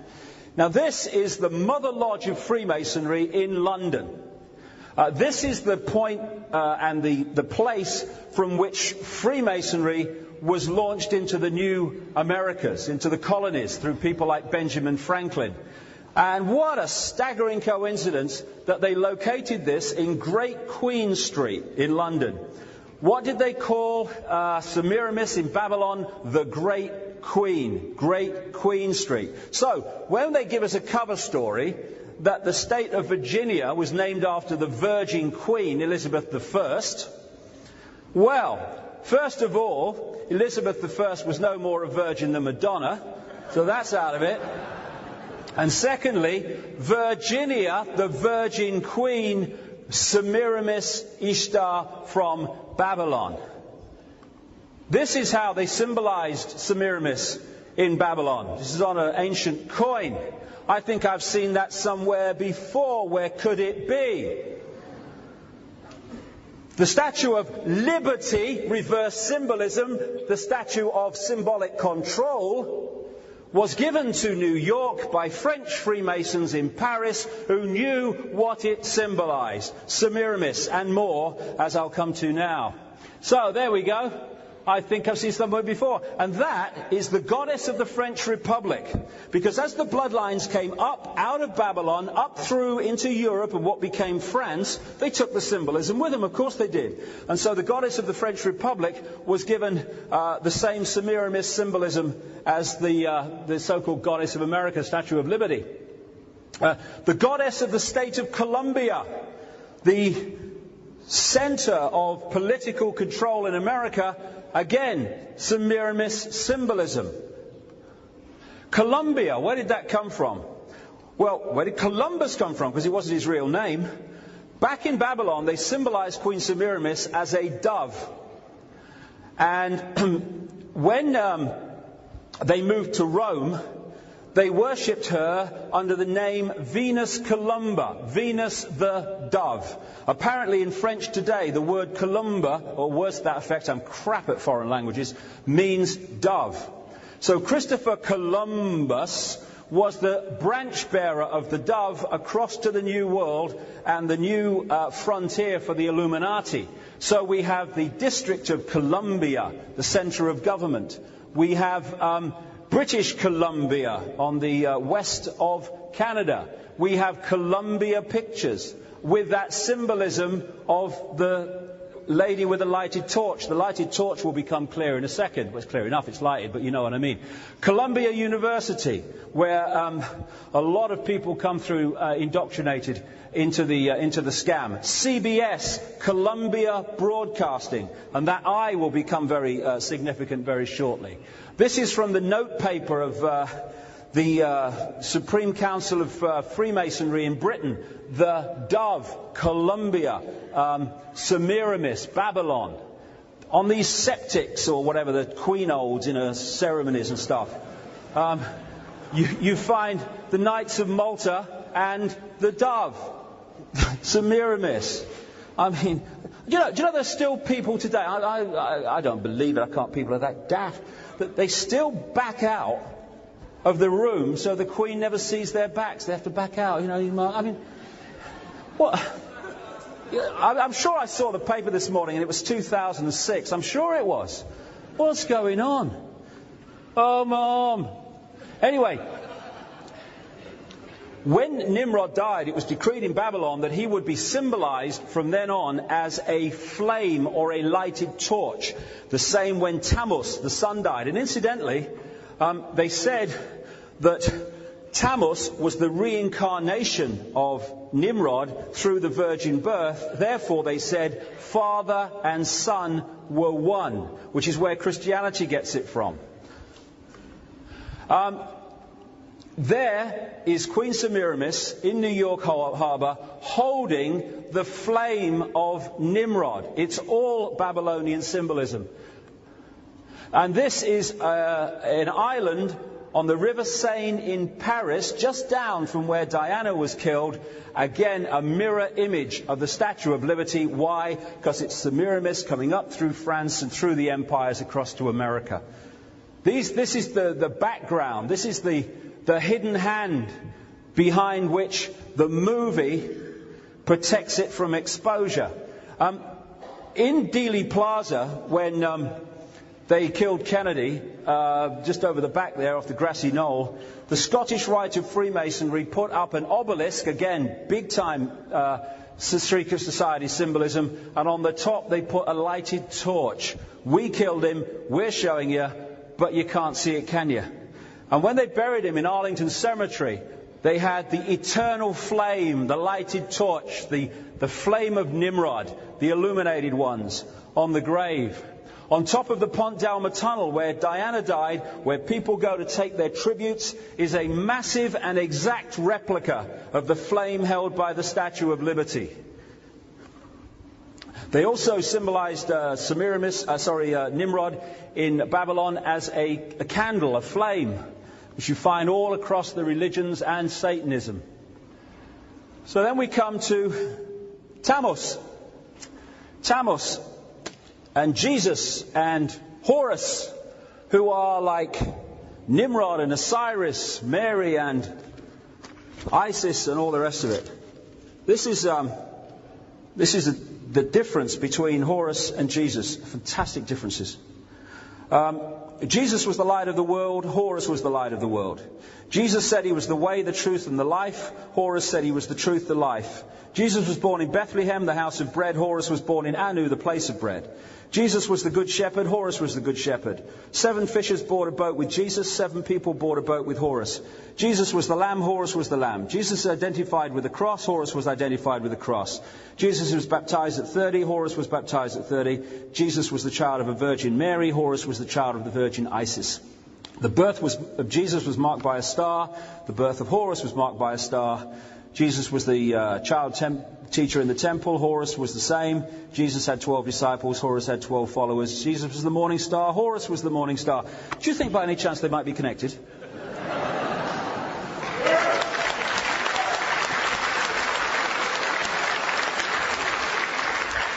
Esoteric, advanced knowledge, prison religion. It's real. It's literal. Take it, or you won't go to heaven. And this is the story that's gone through history. This is Mithra, who was worshipped by the Romans and others just before Jesus emerged as his successor. Born on December 25th, died to save our sins. He was the good shepherd and the vine, all the old story, all through history. Jesus is the light of the world, yes, because Jesus, like Mithra and the others, was symbolic of the sun, which is the light of the world. What they used to do was use this symbol with the cross in the middle, and at the point of the winter solstice, they used to say that the sun, that one in the sky, had been born, or born again, or rather had started its cycle to the strength in the summer, the summer solstice, and they moved it around and they followed it round, and they symbolized it as the life of a man. When he was born around the winter solstice, what we now call December the 25th, that kind of area, he got stronger and stronger and stronger and stronger, and then at the peak of his powers at the winter solstice, or the summer solstice rather, they symbolized him as a massively strong man with long golden hair, symbolic of the fierce rays of the sun at that time of the year. As he came down into the house of Virgo the Virgin, into the fall or autumn as we call it, he was symbolized as having his hair cut short because the rays of the sun were getting less and less powerful, and he lost his strength. And then when he got round to the winter solstice again, he was symbolized as what we would call Old Father Time, a tired old man about to come to the end of his life as the sun got to the lowest point of its power in the northern hemisphere. 3 days after that point, became our December the 25th, they said that the sun was born to start the cycle again. This is why these sun gods, Mithra, etc., invariably were given the birth date that became our December the 25th. And of course, the long golden hair, cut short, losing strength, that's the story of Samson, Sam the Sun. Esoteric code, Samson was a real man. This is how they did it. This is how they've done it. This is how they've entrapped us. Now that symbol of the circle and the cross you find all over the place. It's a big symbol of the Illuminati. That's in the square around the Ritz Hotel where Diana left to die. And that's the Sun King of France. That's the North Atlantic Treaty Organization, a wholly owned subsidiary of the Illuminati, set up by them to centralize military power, cross and the circle. Then you have the CIA, the cross, and the sun around it. This is in the city of London, opposite St. Paul's Cathedral. The black sun, reverse symbolism, and of course all the astrological signs around it. And that face was supposed to be a depiction of Winston Churchill. Appropriate, some may say. Even in the street plans of the major Illuminati cities, this symbolism is put in there, not just because they're having a laugh, but because it does something to the energy field and therefore affects the people living in it. This is the epicenter of the street plan of a major Illuminati city, Paris, and there's the Arc de Triomphe. And going off from that circle are 12 streets. Of course there are, exactly as they planned it. And even in this example, on the street, they've got the rays of the sun on the road around the circle with the cross going through the Arc de Triomphe. Everywhere they put their symbolism. Talking of this man who's become even more famous now, Leonardo da Vinci, he painted this famous painting of Jesus, and he was an esoteric initiate of some standing, Leonardo da Vinci. And he symbolized that symbol that I've just shown in this picture. There you have Jesus in the middle with the halo. And I'll show you in a second, what the ancients used to do is if they were depicting a sun god, not a literal person, a sun god, they would put a halo around his head. And he's broken up, Da Vinci, the 12 disciples into 4 sets of 3. The 4 seasons, the 12 months of the year, etc. And the esoteric astrological signs. And here is that same painting outside the entrance to that Freemasonic temple where I was sitting in the throne thing, because they understand what that actually means, and it's nothing to do with Jesus. Here's the sun god Bel on a standing stone depicted with a halo around his head to show it was a sun god. Bel, and again, we talk about the Phoenicians and the phonetics. So the way a word sounds is far more important to the Illuminati than the way it's spelled. And so something like Bel can be symbolic of Bel, the sun god. Another thing that you find symbolizing these gods, which right through the present day, is the rising sun. That was a symbol of Nimrod, Tammuz, and Horus, and other people as well.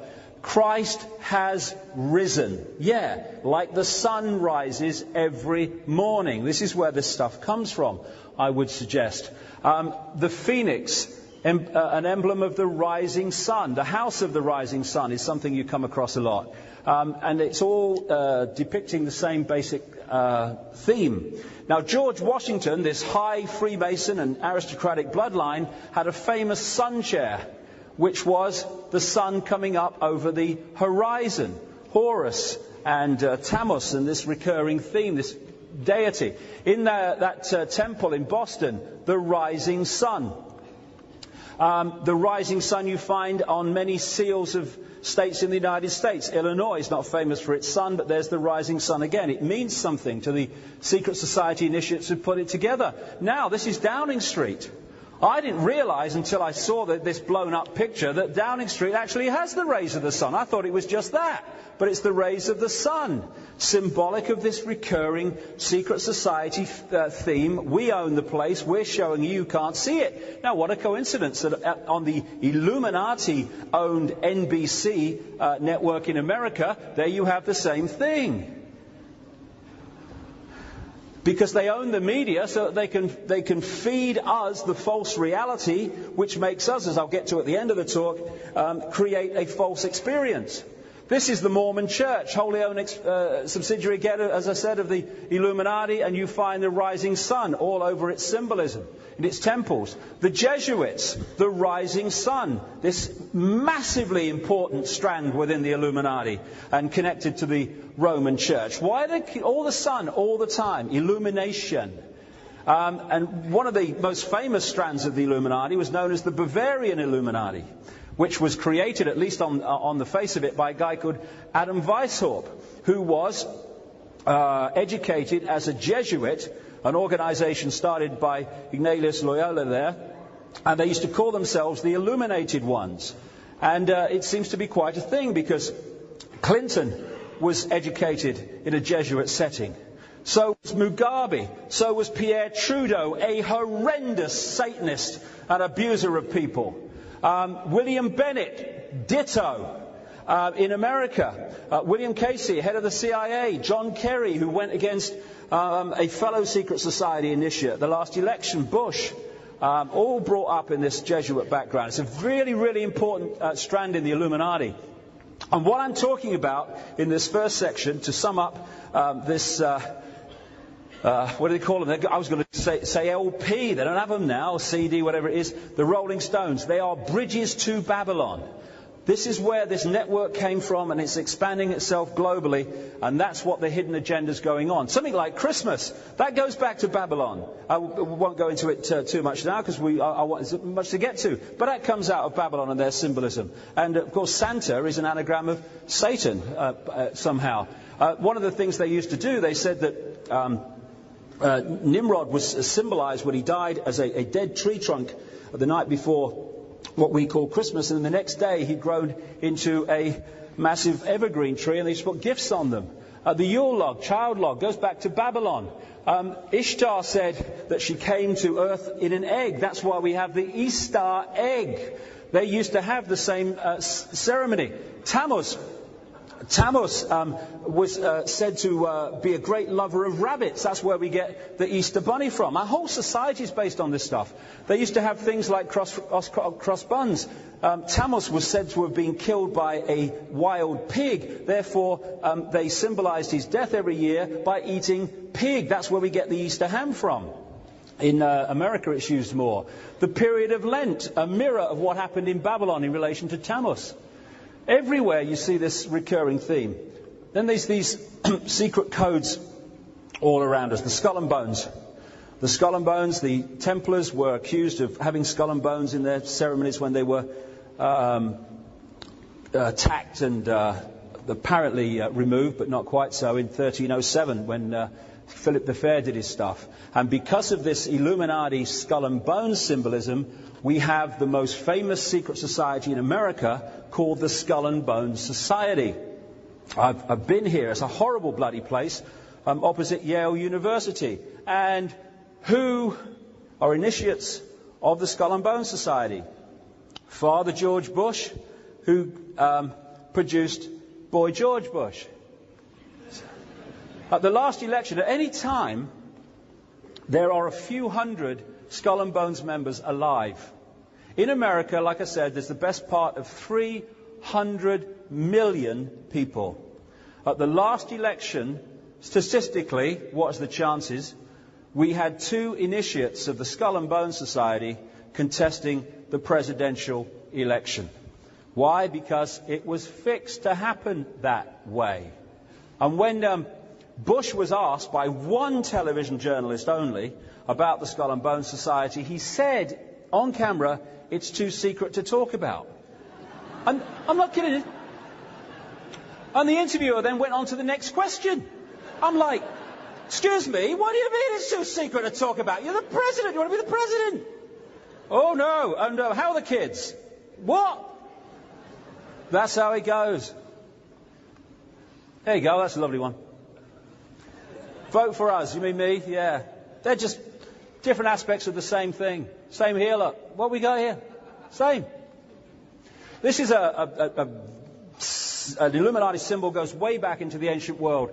The all-seeing eye on the pyramid, top of the pyramid, the capstone, raised above the rest of the pyramid. It symbolizes the power, the all-seeing eye, controlling the rest of the pyramid in that way that I've been describing earlier on. And you find this all over the place. What those words actually say are words to the effect of, he favors our undertaking, new order of the ages. New world order is one of the theme phrases of this whole conspiracy.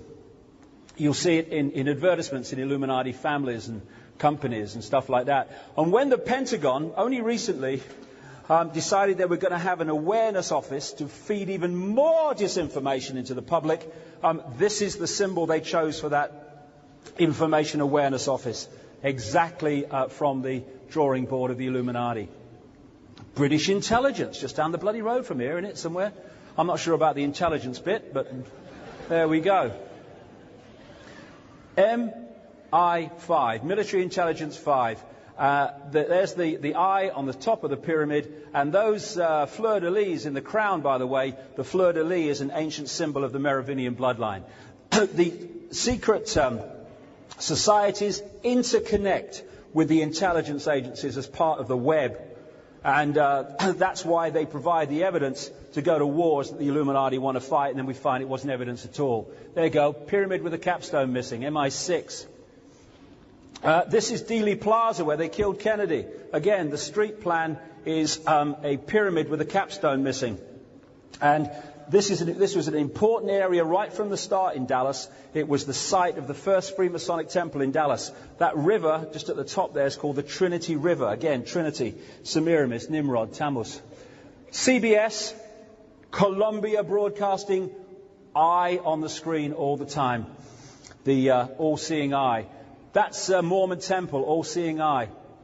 Then there's the obelisk, again, and the church steeple. This is the phallic symbol. This is the thing that Isis couldn't find, and Semiramis couldn't find in Nimrod and Osiris. The phallic symbol, it symbolizes to an extent the bloodline. And you find them all over the place. That's the George Washington Freemasonic Memorial. Again, the phallic symbol. And the biggest obelisk in the world is in Washington, D.C., the Washington Memorial. I say the biggest obelisk because it's not the biggest dick in the world. He's just down here in a little white house. You know, there's no problem.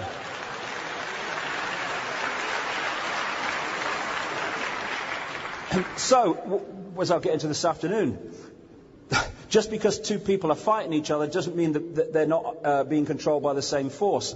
The Nazis fought the apparently anti-Nazis in the Second World War, but the Nazis were connected to the same group because the war brought about massive global change, which is what it's designed to do. So you find this Nazi, he's got the bloody set, this bloke.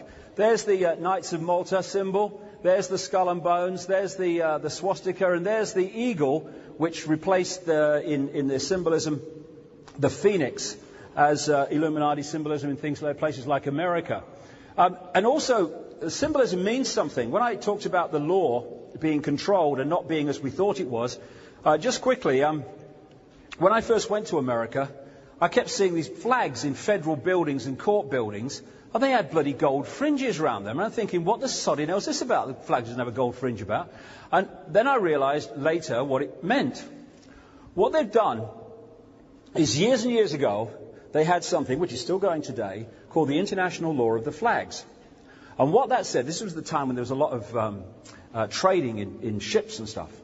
And what they said was, if you enter a ship, you look at the flag that's flying, and you come under the jurisdiction of the law of that flag, whatever country it is, or whatever entity it is. What they did then is they brought this law ashore. And they started putting the gold fringe around the American flag in American courts and in American federal buildings and schools and all this stuff. And so you ask the next question, so what in the international law of the flags does the gold fringe depict? It depicts British maritime law, which is known in America as the Uniform Commercial Code. It is the law of contracts, and we are contracting with what is in effect a corporation without knowing it. When you get a driving license in America, you are contracting with the corporation operating out of Washington, D.C., which is not the government of America, it's a private corporation. And it's operating under the law of contracts, which is why it puts a gold fringe around every flag that is in a building that represents its power. You go into a court in America, you'll see behind the judge every time a flag with a gold fringe around it, and the people in the court think they're being tried under the constitutional law of America. No, they're being tried under the law of contracts. The judge can do what he bloody well likes, because you've contracted with him by entering the court. You don't know that, but you have. And this is how this whole thing works. And it's interesting when you go to the soldiers in Iraq, the United States Armed Forces, they have got a gold fringe around the American flag. They're not representing the people of America, they're representing the corporation based in Washington, D.C.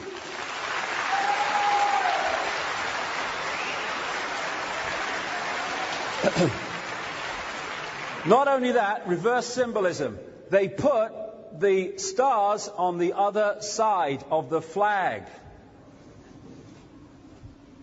Oh, his thing's wrong in here. Oh, don't worry about it. I'm sure there's an explanation for it. Yes, there is.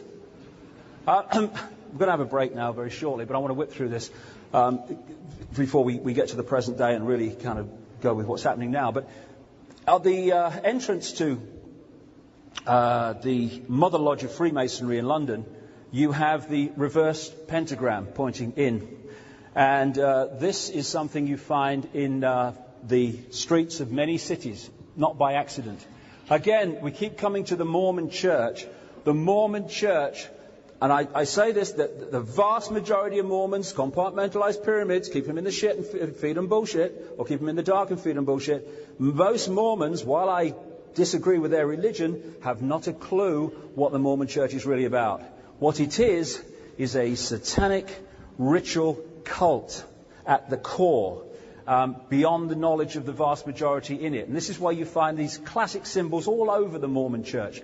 The reversed pentagram, which you find in Satanism, all over the place in the temple in Salt Lake City.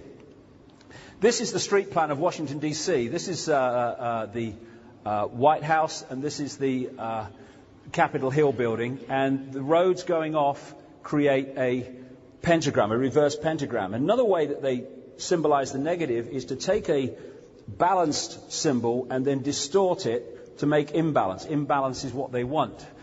And if you go through the center of this street, I think it's 16th Street, from the White House through this pentagram of streets, somewhere here you find a very unusual building in Washington. I'll come to that in a second. Just forgot to tell you. The center of a pentagram is a pentagon. And that's why we have the center of the military in a building called and shaped as a pentagon. So through that middle of that 16th Street, you find this building. It's like something out of Egypt or the ancient world. And here you have the symbolism of the Sphinx in their own way here outside. And this building is the supreme headquarters, 33rd degree Scottish Rite of Freemasonry. And behind those pillars, and it's brilliant when you see it live, I took these pictures myself, you have the sun coming up over the horizon. The classic recurring symbol through the ages of the Illuminati and its secret society network. And that is down the road from the White House. And the Freemasons will tell you, oh no, we only became Freemasons in like the 1700s when we took off over from the Masonic lodges. Please, not even they believe that.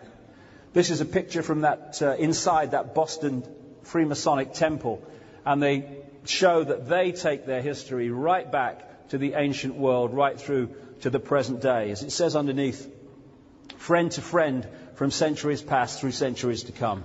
Exactly. The Rosicrucians, again, ancient Egyptian symbolism. This is where it all came from. This is apparently a political building, the Capitol Hill building.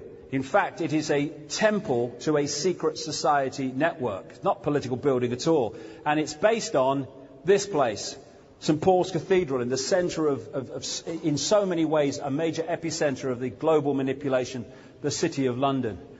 It became known as Capitol Hill because when the Illuminati were in Rome, they had a sacred place called Capitoline Hill, which had a temple on it. And Madeleine Albright went there on a visit when she became Secretary of State in the Clinton administration. That's where it comes from. It's all historic and passing the same themes through history. Now, we'll just finish on this before we have a break. Satanism, child abuse, mind control, they're all part of the same connected attack and the same themes of ritual that go through the ages. Like I say, you look at these people on CNN and the BBC in their dark suits and in their fancy bloody jewelry and crowns and stuff. And they seem to be like, the bastion of society. Talk very good, wear to the right schools, you'll say. Wear all the right clothes, And if you could see what they get up to behind the scenes, it would make you sick to the core. And I've talked to people all over the world, in endless different countries, people who were little kids at the time, who've been subjected to the horrors of these people. So when people say to me, they'd never kill their own people on 9/11, well, they wouldn't have meant to kill all those kids in Iraq. You are having a laugh. They get fun out of it. To them, it's a ritual. And one of the things that I find with these people, I'll get into this more later on, I think, if I've got time, is they speak through their eyes. They're people who have the fake smile, the fake emotion, who no matter what their face is doing, it might be laughing, the extended smile, the eyes never change. They're always fixed and cold. Who could I be thinking of? One example of this stuff is a place called Bohemian Grove in America. It's about 75 miles north of San Francisco.